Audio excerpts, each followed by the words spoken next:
Hey everyone, this is General Katarn, and I think I kind of caught a cold, but still, we're going to be reviewing The Mandalorian Episode 1. Look, it's the General! Okay, so I'm not going to be showing some footage or anything right here because I don't want to get a copyright claim or strike or anything, but I want to discuss some of the things. Now, if you've seen The Mandalorian, uh, that's good on you. I do not want to spoil anything yet, uh, but what I want to talk about, because I will be talking spoilers as well, is that the spoiler-free zone starts from now, and when I'm going to talk about spoilers, I'm going to warn you so that you guys can enjoy this video, at least half of it, and then if you want to click away to see the episode for yourself, you can resume to the video later. So, spoiler-free section starts now. So, the first amazing scene that we see in The Mandalorian is this, Western style, badass coming into the saloon or the cantina. And obviously, The Mandalorian is a badass because, he was written that way. And I thought to myself, okay, he looks like a badass. Is he a badass? Is he written that way? Jon Favreau and Dave Filoni, please do me justice, please. And they did not disappoint. So, first awesome scene that we've all seen in the spots, all seen in the trailers, is that awesome decapitation scene with the blast door basically just slicing this corn in half, which is amazing. And I was happy. I was like, oh, it's brutal. Disney's not pulling their punches. I mean, like, oh my god, thank you, Jon Favreau and Dave Filoni, for not going with the Disney route of, no decapitations and shit. I really enjoyed that.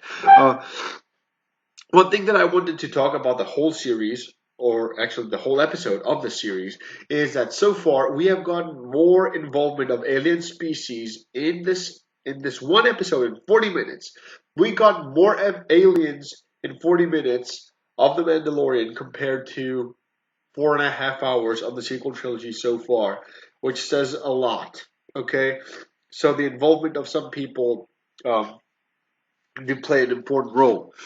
Now, Dave Filoni is obviously like the apprentice of George Lucas, and you can see that the style of George Lucas is prevalent. The transitions, the cinematography is very George Lucas-like. I like the feel, and it brought back some nostalgia to me because it feels like Star Wars. This feels more like Star Wars to me than what I've gotten in the sequel trilogy so far. And they didn't have to have Jedi or Sith or lightsabers or the Force. Nothing. Just plain old Star Wars, but with a more Western-ish vibe, kind of like George Lucas intended to.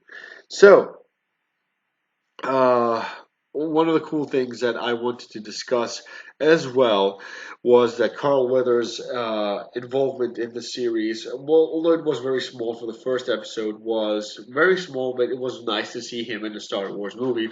Speaking of other characters, I like the guy that played. Oh, what's the guy again from the Big Bang Theory? The big geologist guy with the beard when he comes into the speeder and stuff. I really like the fact that he was involved too. He's a cool guy. I cannot remember his name for the life of me. And still, I really like the fact that he was involved as well. One thing that I really liked as well was that the practical effects and the CGI were very lifelike. The environment was fantastic, and I liked the fact that we could actually see some practical effects, some puppets and all that stuff in this episode, which means that yes, George Lucas's style is prevalent again, and this is what Star Wars feels like. And that was something that I really enjoyed. So, with that being said, I don't think that I have anything else to talk about on the spoiler-free zone. This is where the spoilers begin. So, again, if you have not watched The Mandalorian or you do not want to be spoiled, uh, you should basically just pause this video right now and come back to it later. If you do not care about spoilers, if you do not want to watch the episode and you want to find out anyway, here are the spoilers for the episode. Now, uh, one of the scenes is in the beginning when the Mandalorian captures this blue dude, which looks like he's from an aquatic planet. He mentions Life Day as he's looking at these carbonite casings of obvious bounties of the Mandalorian, which is fantastic. Life Day, which means that they're acknowledging the holiday specials. Um, Another thing that was also cool in the scene with Carl Weathers when the Mandalorian was to get paid was the fact that they were expanding on currency. We never knew what the currencies were in Star Wars. We knew that there were galactic credits, but there were more than that. The Mon Cala had their own currency. What do you call it? The Empire had their own credits and currencies, and there was a scene where the Mandalorian did not accept payment in Galactic Empire credits because the Empire was disbanded.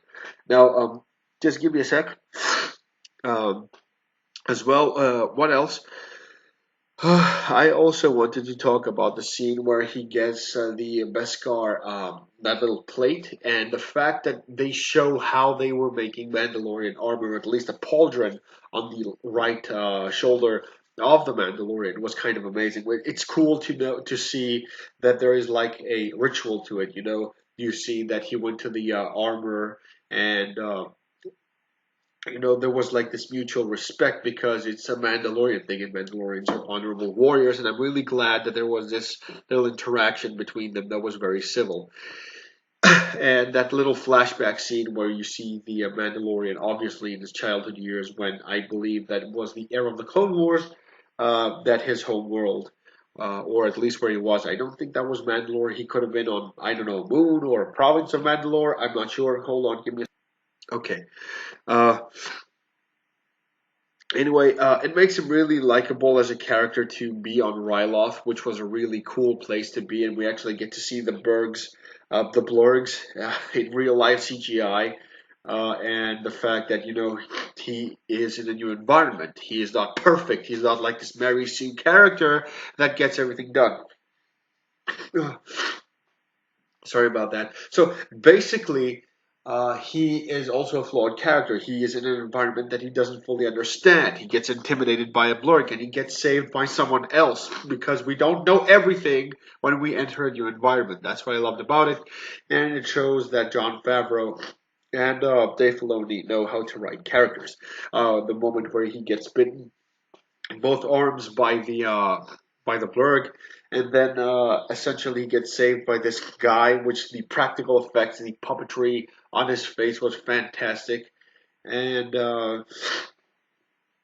when the Mandalorian had to learn how to ride the blurg and he fails, and then he actually needed to like perfect his skills with riding the blurg. It was also a relatable and likable moment. It shows that hey, this is how characters do things. You need trial and error. You need to learn things. You're not perfect in everything. That's what I really loved. And another thing, well, of course, at the end of the episode, when he and the IG-11 droid just basically blast all of those Nikto goons, which felt like a true Western to me, which I really liked that scene. You see that his bounty, as from that Imperial that he met earlier, was a baby species, a baby of Yoda's species, and that's where it ends on a cliffhanger. And I'm curious to see where this thing is headed. It's already 50 years old and it's still an infant, which is kind of crazy. Uh, let's see where this goes. So the Mandalorian decides not to kill the infant as the IG-11 droid would have done so, and you see him, trying to connect with that little being. I do not know what and how. And it's really interesting that we get to explore Yoda's species at least a bit. That's kind of interesting. I want to see where they go with that. But since it's Filoni and Jon Favreau, I really trust them to actually tackle that mystery of Yoda's species because they are true uh, Star Wars masters. They know Star Wars and they can tackle whatever they want. I trust them completely. So overall, spoilers have ended. I really enjoyed episode one. It was really refreshing to see something different. No Force, no Jedi, no lightsabers, and you see this classic Western style that George Lucas intended for Star Wars as well. And it's really nicely explored, and I want to see where the series goes on from here forth. So that's my review. I hope you guys enjoyed my review. I hope you catch episode one. You should check it out. It is worth your while. It is amazing. And I'll see you guys in the next episode. Thank you so much for watching. I'll check you guys next time. Until then, General Katarn out.